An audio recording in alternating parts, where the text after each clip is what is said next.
మీరు రక్షింపబడి నీ గొప్ప నామాన్ని ఎరిగి తండ్రి, నీ ఘనమైన నామాన్ని ఆరాధించే భాగ్యాన్ని మాకు అనుగ్రహించేందుకు మీకు స్తోత్రములు తండ్రి. మేము పొందుతున్న రక్షణ పోగొట్టుకోకుండా మేము దాని మీద విశ్వాసం కలిగి ఉన్నట్టుగా మీరు సహాయం చేస్తూ వస్తున్నారు తండ్రి. నీకు వందనాలయ్యా. గడిచిన అనేక దినములుగా నీ పాదాలను ప్రార్థిస్తున్నాము ఆయన. అయితే ఆయన ఈ లోకం ఎంతో ప్రేమించే దేవుడు అయ్యా. అంత మాత్రమే కాదు, మీ అద్వితీయ కుమారుడైన యేసుక్రీస్తు ఈ లోకానికి పంపినాడు ఆయన.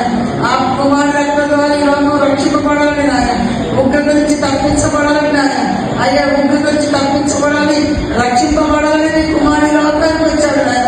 కడుదీనుడుగా ఆయన, అయ్యా పశువుల పాకలో పడుకోబెట్టిన ఆయన, అయ్యా ఎన్నో శ్రమలకు వచ్చి నీ కుమారుడు ఈ లోకాన్ని రక్షించడానికి వచ్చాడు తండ్రి. వందనాలయ్యా. ఆయన చేతలన్నీ పనులన్నీ చేసి తప్ప ఆ తండ్రి నాయన ఈ పనులని మా గొప్ప చెప్పారు నాయన. సంఘముగా తండ్రి మేము అనేక యుద్ధకు తీసుకొచ్చే బాధ్యతను మా కళ్ళ మీద మేము వేసుకుంటూ అటు భారమైన మనసు మాకు దాయచేయమని పెట్టుకుంటున్నాం. అయ్యా ప్రభు స్థిరవుల మధ్య ప్రభు, అయ్యా ప్రభు 24 పెద్దల మధ్య ప్రభు నిత్యము పరిశుద్ధుడు పరిశుద్ధులని కొన్ని ఆడబడుతున్న దేవా, అలాంటి భాగ్యాన్ని మాకును దయచేయనయ్యా. అయ్యా ప్రభు నీలాంటి పరిశుద్ధతలో రావడానికి ప్రభు తండ్రి మమ్మల్ని నడిపించుడు దేవా. స్తోత్రములయ్యా. అయ్యా ప్రభు నేను నశించిపోవడం నీ చిత్తము కాదు ప్రభు. అయ్యా ప్రభు పరిశుద్ధంగా ఉండే జీవితం నాకు దయచేయనయ్యా. అయ్యా ప్రభు నశించకుండా ప్రభు నీ కాపుదల భద్రత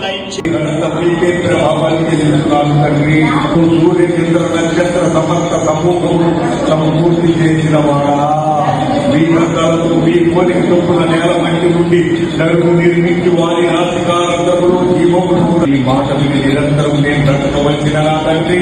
అయ్యా ఈ మాట వినకపోవడం వల్ల నా తండ్రి చనిపోయాం తండ్రి. తండ్రి తండ్రి నేను పాపములు మరణించి ఉండగా నా పాప పరిహారాంతముల నిమిత్తం నీ ప్రియ కుమార్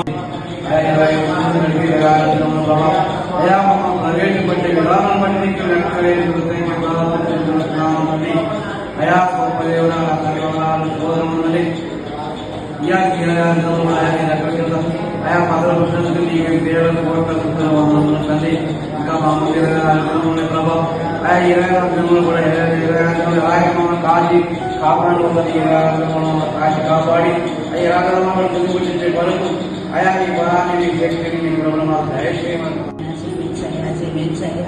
అయ్యా వేసి నామాలను చెల్లించయ్యా, వేసి రక్తంగా చెల్లించయ్యా, వేసి నామాలను చెల్లించయ్యా, వేసి రక్తంగా చెల్లించయ్యా. అయ్యా అయ్యా నీకు వందనాలని స్తోత్రములు నాయన. గొప్ప దేవుడా నీకు వందనాలయ్యా. అయ్యా నీకు స్తోత్రములు నాయన. నశించుకుని ఆత్మను జ్ఞాపకం చేసుకోండి అయ్యా. నశించుకుని ఆత్మను జ్ఞాపకం చేసుకోండి అయ్యా. అయ్యా కన్నేలు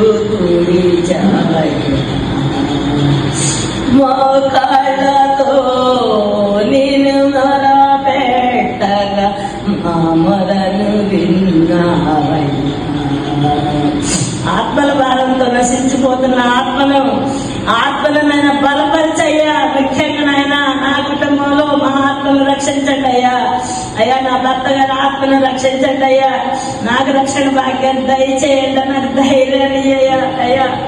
స్తోత్రం బాబా నాయన. హల్లెలూయా నాయన. నలుగురు చూస్తుండగా దేవుని ప్రభుత్వం బతుకుతున్నాం ప్రభా, అది నీకు తెలుసు అయ్యా. అయ్యా నా కుమారుడు నాయన కదా నా తండ్రి ప్రభు, నా తండ్రి యేసయ్యా ప్రభు ఎంతో మంది నా తండ్రి ప్రభు, ఆయన నా తండ్రి ప్రభు రక్త సంబంధికులు నా తండ్రి ప్రభు, ఎంతో మంది రక్షణ భాగ్యం లేదు నా తండ్రి ప్రభు. ఈ రోజు నా తండ్రి మరి నైట్ చేసే ఈ ప్రార్థనలు బట్టి నా తండ్రి ప్రభు యేసు నామాలో నా తండ్రి ప్రభు సైతాన్ శక్తులు యేసు నామాల సంఖ్యలు తీసివేసి నా తండ్రి ప్రభు ప్రతి ఒక్క బిడ్డలకు నా తండ్రి ప్రభు రక్షణ భాగ్యాన్ని దయచేయండి నా తండ్రి ప్రభు. ఆయన నా తండ్రి ప్రభు నా తండ్రి ఇక్కడ కూడుకున్న సంఘ బిడ్డలు కూడా పేరున జ్ఞాపకం తెచ్చుకోండి నా తండ్రి ప్రభు.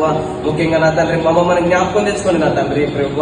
ఈ నూతన సంవత్సరంలో నా తండ్రి రాబోతున్న నూతన సంవత్సరంలో నా తండ్రి ప్రభు యేసు నామంలో నా తండ్రి ప్రభు ఆ మనసు మార్చిన తండ్రి ప్రభు ఆయన రక్షణ భాగ్యం తీసుకునే భాగ్యాన్ని నా తండ్రి మార్గాలను తెరచండి నా తండ్రి ప్రభు, ఏంటి నా తండ్రి ప్రభు, ఎన్ని సైతాన్ శక్తులు నా తండ్రి అడ్డుకుంటున్నాయో నా తండ్రి, యేసు నామములో నా తండ్రి ప్రభు ఈ క్షణమే కాల్చివేయండి నా తండ్రి ప్రభు, కాల్చివేసి నా తండ్రి ప్రభు మమ్మల్ని మంచి స్వస్థత భాగ్యాన్ని దయచివేయండి నా తండ్రి ప్రభు.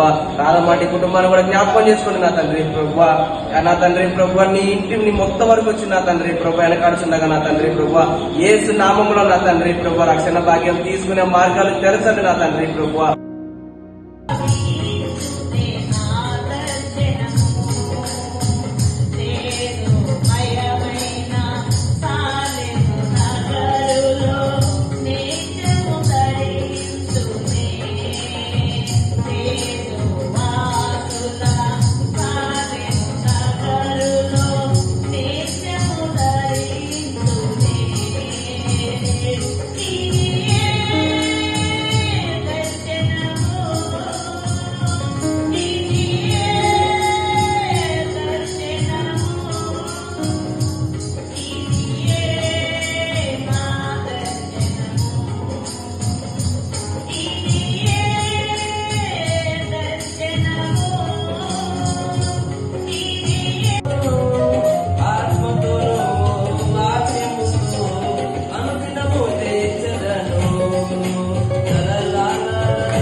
చేయుచున్నాము, స్తుతి చేయుచున్నాము తండ్రి,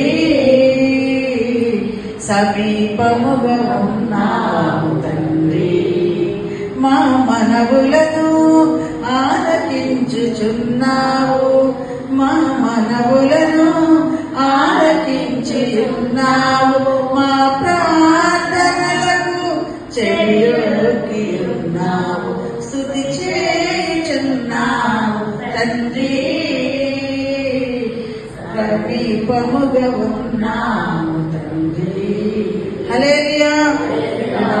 అయితే అది మనకు లభించినప్పుడు దాన్ని కృప అంటాం. దేవునికి స్తోత్రం కలుగుతాం. మనము దేనికి పరలోకంలో తండ్రి అయిన దేవునికి మనం వారసులు అయ్యామంటే అది దేవుని కృప. ఆ ధవల సింహాసనం మీద దేవుడు నీకు కూడా అవకాశం ఇస్తున్నాడంటే అసలు దాన్ని మనం అర్హులం కాదు, అల్పులము, పాపులము, దుర్మార్గులము, అవివేకులము, మూర్ఖులము, ఏ మంచి లేని మనల్ని దేవుడు తన కుమారుడుగా తన కుమార్తెలుగా ఆయన చూస్తున్నాడు. అదే దేవుని కృప అంటే. దేవునికి స్తోత్రం. మన పేరు ఏంటంటే దేవుని బిడ్డలు. మన పేరు కదా, మా ఊర్లో అంటారు మమ్మల్ని ఏమంటారు, ఓ మీరు దేవుని బిడ్డలు కాదు, మీరు దేవుని బిడ్డలు కాదు అంటారు. ఎంత మంచి పేరు. ఎవరికైనా ఉందా? ఎవరన్నా విలువగలదా మమ్మల్ని తప్ప అంటాను నేను. దేవునికి స్తోత్రం. కాబట్టి ఆయన కృప కొరకు నువ్వు ఎలా కనిపెట్టుకోవాలి? సహనముగా కనిపెట్టుకోవాలి. కానీ అప్పుడే అయిపోలేదు, అప్పుడే ఇది జరగలేదు, అప్పుడే అది జరగలేదు, నాకేం నేను జరగట్లేదు, ఎంత ప్రార్థన చేసినా అని అనుకోవడంలో అది సాతాను పెట్టే కంగారు. అందుకే ఆయన మరి తగిన సమయం అందు నేను హెచ్చించులాగా ఆయన బలిష్టమైన హస్తము కింద దీన మనసు కలిగి ఉంటారు. దేవునికి స్తోత్రం. ఏ సమయం తగిన సమయం వరకు, అప్పటి వరకు దీన మనసు కలిగి మనము ఆయన పెట్టుకుని ఉన్నాడు. అది కృప అంటే. దేవునికి మహిమ కలుగును గాక. కాబట్టి ఈ రాత్రి దేవుడు మనతో మాట్లాడుతున్న మాట ఏంటంటే ఆయన ఎందుకు భయభక్తులు కలిగి ఉండడం చాలా ఇంపార్టెంట్. సెకండ్ వన్ ఏంటంటే ఆయన కృప కొరకు మనము కనిపెట్టుకొని ఉండాలి. మొదటి సమయంలో చూడండి, సమయంలో